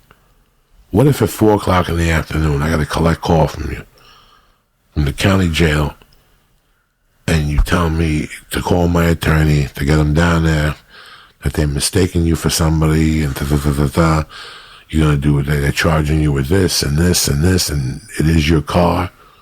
You saw the dents in it when you got in it at the court. They showed it to you, just something absurd. You know what I'm saying? What would you be thinking the first 24 hours, Lee? You're missing this, you're missing that. Your girlfriend's going to find that thing. You hit under the blanket. There's 1,000 things on your mind. That takes 2 days to process. And then, boom, you get everything. You're going to court tomorrow morning to face the judge who'll set the bail. That's another mind fuck. Okay. And then all of a sudden bail gets set, and that's another 6 hours until you fucking get released because they got to hold you in there for a certain amount of hours so the state gets the daily pay for you. Gotcha. So if you're in there for 8 hours, the state gets $55 a day for you. So if you get bailed out at 11, they'll make you wait till 5. Then at 5:01, you're like, what the fuck just happened? I put the money up here at 10 in the morning. We've been waiting out here for 6 motherfucking hours. Jesus Christ. So now you get out, right? Right, it's worth 50. Right, now you get out and you have a couple months to process what's going on. And if you're an asshole like me, you actually believe you're not going to go to prison, even though the guy you paid fucking $1,000 a minute told you that you're going to do fucking time, whether it's 90 days in county or 90 days. He said it. He goes, you're going to do 90 days in prison and you're going to file a reconsideration motion and then you'll be out. But either or, you're going to do 90 fucking days. And you didn't think it was going to happen? I thought I was going to go in there and sweet charm the motherfucker. But on August 15th, it took me about 6 days to process that I wasn't going nowhere. It takes about 6 days to process that you're not going anywhere. What that means is that all that shit in your body gets released. You accept that shitty bed. You start watching people's TV. You start making friends. Because the first 3 days, you don't want to talk to nobody. You're a short term. You're going to be out of there. You got the best attorney in town. You're getting the fuck out of there in 2 hours. You know what I'm saying? You got bitches. You like that scene from Eddie Murphy. Where's my bitches at? Yeah, I'm getting out of here. Bail. You got nobody. You make up this fucking, by the third day, your own mind starts making up different scenarios. You start calling people you met like 3 years ago. Hey, how you doing? Listen, I got a bail for $50,000. You just start, it's crazy. But once you accept it, that's a complete different feeling. When you know you're going away, you're in. There's no escape unless you're a fucking moron. You're only in there for 4 years. So it took about a week, 10 days to accept that. And then you accept your fate. You find out where you're going. Things slow down. You start talking to people. You're giggling at night. The black dudes make you fucking laugh at night. They have apple pie in there. You get to play basketball and lift weights for an hour. So you're okay. You don't talk to nobody about nothing heavy. You keep it light. I get to where they do all the testing. Diagnostic quickly. I get the diagnostic. And I'm already talking to counselors about what I got to do and how much time I got. And they're already telling me. Can you imagine? I'm already prepared to do till February or something like that. Maybe March or April. You're prepared to do, okay. And this lady told me right out. She goes, here's your fucking deal. She goes, right now as it stands, you got an 18-month sentence.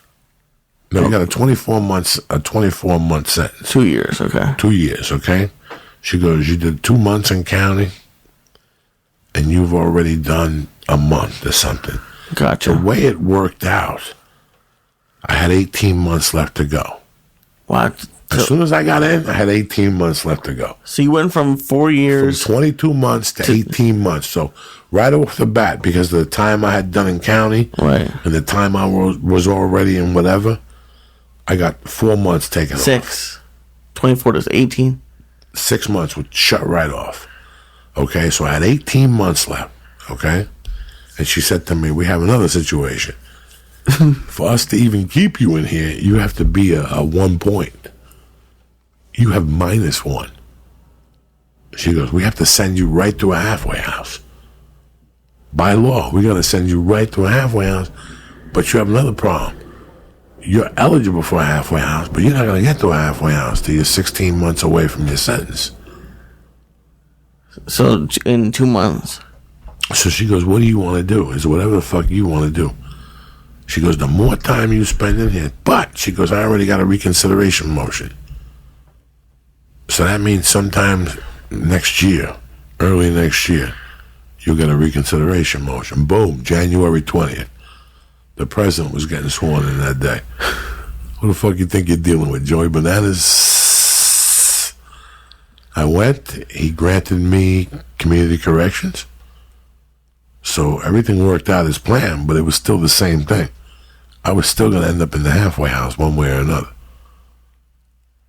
And there was no way you could spend the rest of your time in prison and just get out full? No, I had to go somewhere. Gotcha. I either had to go to Boulder or Longmont. And which one did you want to go to? I wanted to go to Boulder. I wanted to be close to my peeps. Okay. I wanted to be able to run my little game. But it was an education, that whole group thing. As much as I don't believe in a lot of, it wasn't that type of psychiatry. Right. It was people telling what they did, and then we talk about it for 2 or 3 weeks, and then she'd fucking put a swirl on you. And by that time, you'd be broken. You'd be thinking about it. She had you thinking about it and making notes and shit like that. Fuck. That's amazing that she had that power over people. You know, I remember talking to her about what I had done and the machine gun, and she told me, she goes, what went on with you? And I told her I had lost my mom and this and this. And your dad? And my dad, and, you know, and she was like, well, and I told her about my stepdad not giving me any money and the anger I had. And I told her the truth. I said, yeah, I thought about shooting them and stuff. Okay. And she goes, then this was imminent. So she goes, thank God nothing bad happened here. She goes, what would happen if you went into New York and went to shoot him and you got into a gunfight with him? And you killed him, but he shot you in the leg on the way down or something. She goes, this worked out pretty good. And it was true. After whatever went down with the gun and the gun pointing and shit, that was enough for me, Lee. I'm not gonna lie to you. That was enough for me, man. That's good. I never want to be around that shit ever again after that, Lee. Jesus Christ, I don't blame you. Up to that point, I didn't give a fuck. I was playing in that field for about 3 years. I was walking around. Miami Vice added fuel to the fucking fire. Right. It added fuel to the fire. And the cocaine took me over the fucking edge. And that's what happened. For me fucking thinking about all that shit, I thought I was going to get away with some type of fucking Miami Vice machine gun type deal. And that shit ain't going to fucking work anymore. I know you don't believe in like a lot of universes, but even if it was just like you were going to run through the process of going to your car to get those guns, if you did it 10 times, how many times do you think you stopped? Because like it's amazing. I'm so happy that you did, but it's like that one decision. And there must have been some time that you could have been angry enough to go, fuck it. I think the realization of going to your car and taking a gun out to shoot somebody after you just walked out of a place where a guy was tied up with a machine gun to him, that was as real as it got. And I'll tell you something, between you and I, the fantasies I had at the time or whatever was going through my head, or the pain and the addiction, the whole shit that was going on with me at the time, I had a little percentage of common sense. And like I told you, we spoke about the other day, once you go into that realm that's a different realm. Once you have that realm over you that you, and I'll never forget when that whole Vela thing went down, that I was in the driveway and I looked around. Okay. I was making believe I was getting a jacket and taking it off. That's what I was doing. I was taking the jacket off and I put it in the back seat and I was just looking around and there was no cars and no driveway. Unless everybody had their car in the garage. It was a sunny day. It was October 18th. It was November 18th or November, something like that. Right. It was a sunny day. It was the leaves were coming down type day. You know, it was like one of those type 63 degree with the sun out type day. Sweater weather, yeah. And I never forget, I looked around and I go, you know what? If I shot these guys, nobody would ever know. Fuck. 3 bullets, nobody would know. All I have to do is sit tight for 10 minutes, wipe down the fucking doorknobs, and just get the fuck out of here and pray to God nobody comes out of their house. And you're not that stupid. You're like, what are the odds of that happening? There's always some old lady looking out her fucking window. You ever watch Law and Order? A lot. And then it takes her 4 days to remember. It was a white car. How do you know? Because, you know, my husband drove the same one. We're looking for a 64 Chevy Impala. Something fucking stupid. Who knows? But something like that came through my mind. I giggled. I was happy I wasn't in that house no more. I got in the car and I fucking left. And I don't remember correctly, but I already had the coke gone. Like I had a piece of coke at the house. Okay. And that's all I gave a fuck at that time. So at the end, look who won.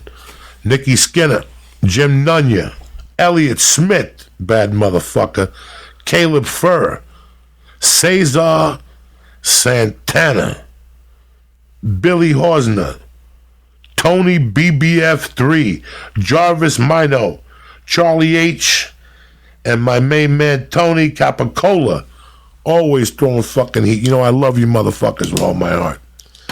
But listen, man, like I was talking to my wife today, we were sitting in the kitchen, and I explained to her today that little thing that I had growing up, that always paying attention, I've always had that, guys.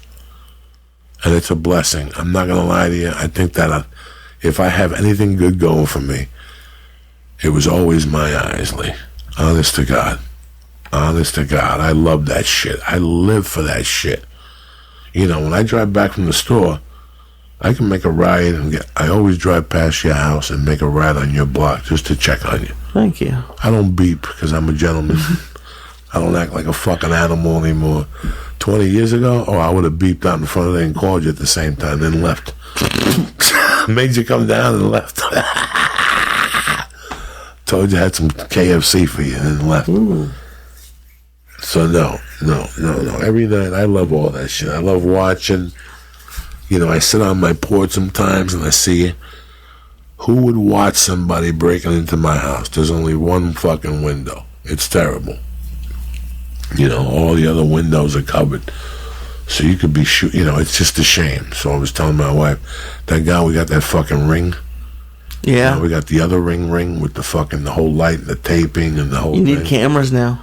You need 10 fucking things now. And that, listen, man, 9/11, the world changed. And on Monday, the world changed again. The world really changed again. They hit us where we always thought would never happen. We always thought if they hit Las Vegas, it was going to be a complete different way. Manny-Ao, Mayweather, whatever, a big UFC. Once the Raiders got there, you know, I mean, there's something going on in Vegas every goddamn week. But this was fucking out of the blue. Right. I think we're going to see metal detectors. And I, for one, don't care about that at all. I mean, it's going to take a while to get through. It's going to suck. Listen, guys, every time I'm flying back on a Sunday or I'm leaving there, by the time I get to the security point, if I tell you something, honestly, I always think I'm going to die. Every time I put my luggage on that security thing, that little sleep apnea pouch. Right. Why do you think you're going to die? I think right there I'm going to hear, Viva ISIS. And all of a sudden I'm just going to some guy's going to pull a grenade out of his fucking jacket, and there I go. Getting hit by a chair or something. Or some dude's cane or something like that. Right. Yeah. I swear to God, I'm not going to lie to you. Even at Burbank Airport, I could be by myself. And as soon as I'm walking out, I'm expecting the guy to say, Viva, whatever the fuck. ISIS, and there I go. And that's it. 22 wounded at Burbank Airport. Disgusting comedian Joey Diaz found with his fucking fat little feet hanging off. His fungi toe still lives forever. Oh my God. But every time I'm fucking flying, I think I'm gonna fucking get iced. Fuck. Every time. Right there at the airport. Right at that fucking TSA gate. And if you want me to lie to you, then I'll lie to you, but I'm not lying to you. I'm telling you that this is fucking crazy. That's how scared I am. And now it raised my fear just a little bit more. As an American, as a comedian. Who goes to Vegas all the time? Yeah, well, I mean, this is part of it. This is part of it. This is part of the fucking game, man. It's, I mean... I grew up, we went to Disney World all the time. I was very lucky. You probably would love to take your daughters there. I mean... Listen, when is that one going to happen? When are they going to hit an NFL game? When are they going to have a baseball game? When is somebody going to, what is the next thing? Now, is this going to be avoided by automatic weapons? Is this going to be avoided by metal detectors at the stadiums? How? That's it. 20 years ago was the Oklahoma bomber. What do they do? Drive a car, or they leave bombs under the building? There are bombs in the car. It's a different level now, guys. And now, what happened? What was the one you just mentioned? Edmonton, where the car drove. Yeah. Listen, when I'm walking now, guys, listen, if you listen to the church, do me a favor. Keep that fucking phone in your pocket. Do me a favor. Ain't nobody funny enough. There's nothing as important as your fucking life. Yeah. Nothing as important in your life. You get to a street corner, you put your fucking phone in your pocket, you look straight ahead. It's just like when you were a kid. What they tell you? Left, right, left. Mm-hmm. I still do that. We're going back to kid stuff, man. And we gotta go back to fucking basics in our life. You see something, again, 30 fucking bags. How many bags did you say? I think it was 30. I'll Google. 30 bags upstairs, inside and out. Not one camera caught that. 3 days. He got there on a fucking Thursday. He went fucking bananas on Sunday. So over 3 days, he carried 30 bags up and down, and nobody caught this. This looks suspicious. Come on, guys. We're not paying attention, man. Our head's in our fucking ass. And if we don't have the phone in our head, we're thinking about a fucking dumb, stupid, what's that binge watch we're going to do over the weekend. It's bad. And then as a logical American, you're like, well, wait a second. I just won't go out. Then what the fuck? Then what are you going to do? Live in Cambodia for the rest of your fucking life? You gotta go out. You gotta stand for something. I feel terrible. The last fucking 3 days. And I don't know anybody.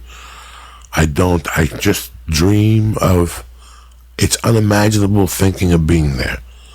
Close your eyes for a second and thinking of being at any outdoor concert. Anything. It could be anything. Ozzy Fest, fucking whatever, this, the 810, any outdoor festival. Can you imagine this, guys?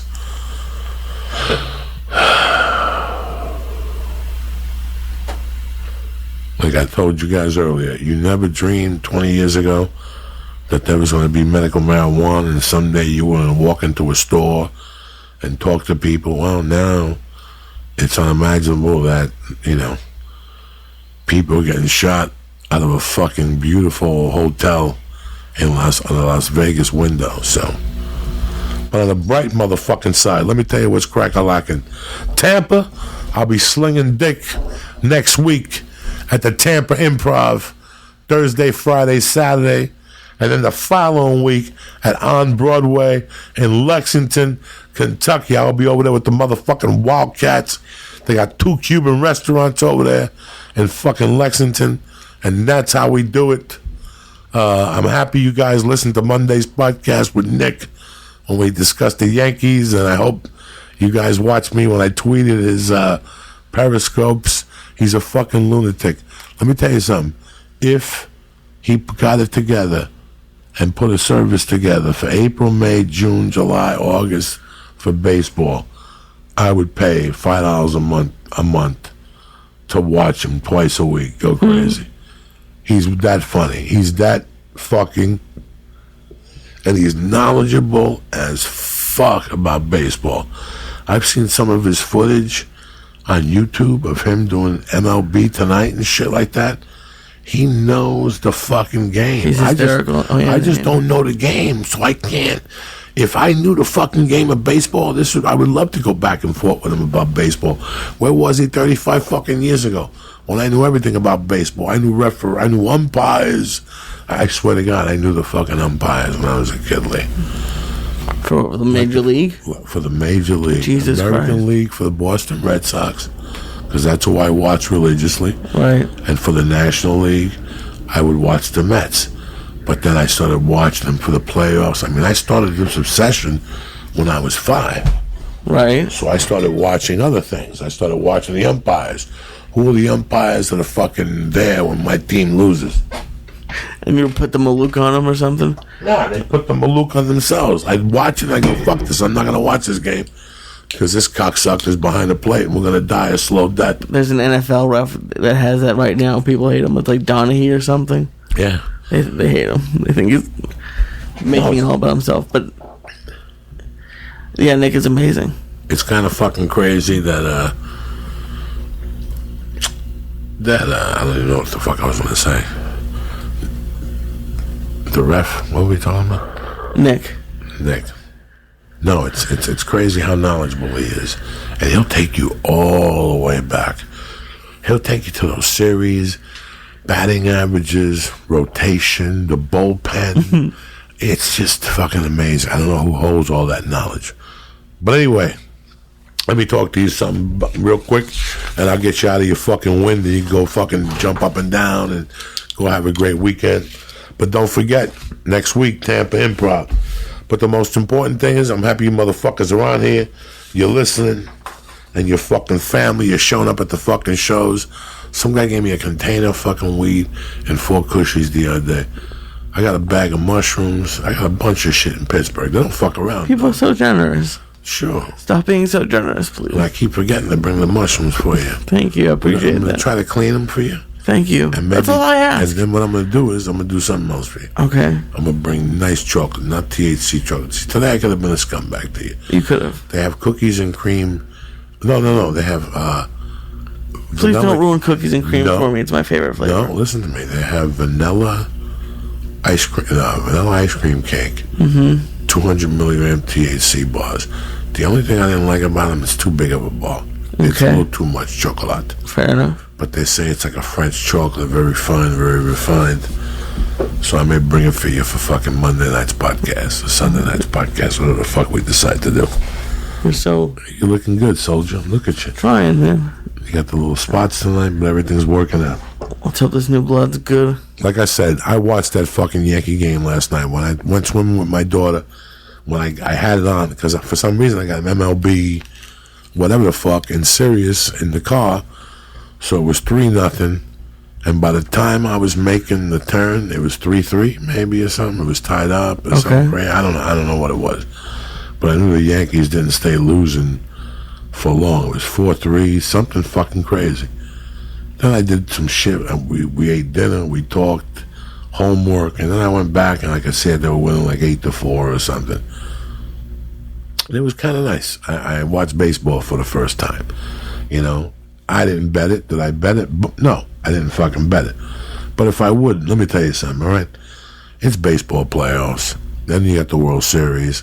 Not to mention, right now, that's it. What week is it? Forget week 4, correct? 5. Week 5 is coming up. That means the soft lines and whatever's going to happen already happened. You got September out of the way. Professionals know, only amateurs gamble in fucking September. October is when it starts, because guess what else is coming down the pipe? Bam! Hoops! The NB motherfucking A, right? And why? Well, let me ask you a question. You sit there, you read the papers, you do a bunch of things, you do all this analytical stuff, and let's say you worked hard to have a winner, and what are you going to do? What good is having a winner is not having somebody reliable to put your bet in with. That's why I always tell people to go to mybookie.ag. MyBookie has been in business for years. Their rep is rock solid. I think it was Lee and a different friend of mine did business with them. Listen, they do 100% cash bonuses, so off the bat, you're making money for doing nothing. And they have the fastest payouts. Seriously, just 2 business days. You know who's going to win? Yeah, right, that's great. You did all the work. Lay down the cash and win big today. I would recommend the service to my listeners that have been good to me. If you're going to fucking put some action in this weekend, mybookie.ag. That's why I'm urging you to make your way to MyBookie. You know why? You win, they pay, you collect, somebody suka la mink, and there you have it. They have in-game live betting, the most rewarding player perks in the business, and an all-new, you ready for this one? Mobile site that makes wagering on the go a fucking breeze. Bam! You got a sudden urge to win a yardstick or 2? Go to mybookie.ag. Now, let me tell you what I'm going to do for you, all right? Because you know I love you motherfuckers. I want you to make money. I want you to have money for the holidays. This is the time of the year. You put away a yardstick every week. You get one game. You lay everything you got on that motherfucker. You believe in that motherfucker. If you do that 11 times, you're going to be 7-4. That means you're going to be, what, 7 net fucking winners? So if you bet out $200 a week, that means $1,400. Bam, there you go into Christmas. They got to fucking kiss your feet. You follow what I'm saying to you? You want to make a little dough and gamble and get paid with no drama? Here we go. Go to MyBookie, right? Join now, and mybookie.ag will match your deposit with up to 100% bonus of your first deposit up to $1,000. Are you ready? Did you hear what I just said to you? Join now, and MyBookie will match your deposit with up to 100% bonus of your first deposit of up to $1,000. Use promo code CHURCH, CHURCH, to activate the offer. Visit MyBookie AG. Use promo code CHURCH today. You play, you win, you get paid. All right? Visit MyBookie, capital M, capital B, capital AG today. Use promo code CHURCH. I know a lot of you motherfuckers, Joey, is it lowercase, uppercase? I don't know. It's a big M and a big B and a big A and a big G. You play, you win, you get paid, cocksuckers. Beautiful. Here you go. You ready to rock? Listen to me. It's that time of the year. The holidays are coming. You want to be nice. Halloween, right? Then you have the little pilgrim. Then you got a little what's a Jewish holiday over December? Hanukkah. Then you got Christmas. A wonderful time. Then you got New Year's. You want to be sharp from head to toe. You want to feel good, right? You want to look good in your underwear, and you want to be comfortable, right? You don't want no drama. You don't want something tight. It's up your fucking stomach, your nutsack. You got to pull it out when you're sitting there trying to enjoy your lasagna. But that perfect is hard. But don't sacrifice style or comfort. Check out MeUndies.com and find the best pair of underwear in the world. MeUndies will be the most comfortable pair of underwear you'll ever own. Made from a sustainable sourced, natural soft fabric that is 3 times, you ready? 3 times softer than cotton. You know who's going to vouch for them? Me. I live off fucking MeUndies. Ultimate feel-good undies for when you want to feel naked, but not be naked. For fellas, MeUndies diamond seam pouch cradles your jewels and gives the stuff support it needs without feeling too tight. Like I said, nothing gets caught up in the nutsack. Ladies will love the soft, eco-friendly fabric. So soft. Untouchable. 100% money back guarantee. They guarantee you'll love your undies or your money back. Listen, right now, MeUndies is an exclusive offer for you savages because I love you. You get 20% off your first pair, and you ready? Free shipping right to your door. And MeUndies is so sure you'll love the underwear. They'll even offer 100% satisfaction guarantee. You order a pair, if you don't love the first pair, boom, you get a full refund, no questions asked. Listen, don't be sending underwear back with skid marks, because I got down 911. That's soft assault in some states. Listen, this is a no-brainer. Try 20% off, free shipping, and 100% satisfaction guarantee. What the hell are you waiting for? To get your 20% off free shipping and 100% satisfaction guarantee and get the best and softest underwear you'll ever own, go to MeUndies.com/Joey. Again, that's MeUndies.com/Joey. There's a limited time offer, so listen, I'm telling you right now, you want to look sharp, don't keep me. What are you waiting for? Start wearing the best underwear in your life. It changed my life. I wear them to jiu-jitsu every time I go. It's time to let MeUndies change your life. Go to MeUndies.com/Joey right now. I want to thank my main man, Lee Syatt. I want to thank my man, Nick Turturro. And I want to thank you motherfuckers, Bobby Sharon, Lalingus. You know, there's a bunch, D in Colorado. There's a bunch of you fucking savages. Leon, you know I love you. Cleo, Ookie Spooky, still in charge of the fucking bee's nest. You know what I'm saying? You fuck around with Ookie, next thing you know, you get stung by 92 fucking bees and shit. Anyway, have a great weekend. And let me tell you something. Hit it, Lee.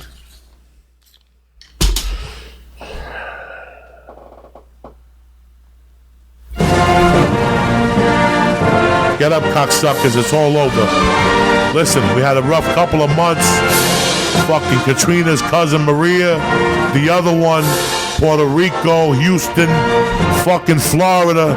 Listen, it's been tough up to now. The earthquake in Mexico, the White House, whoever the fuck is going on.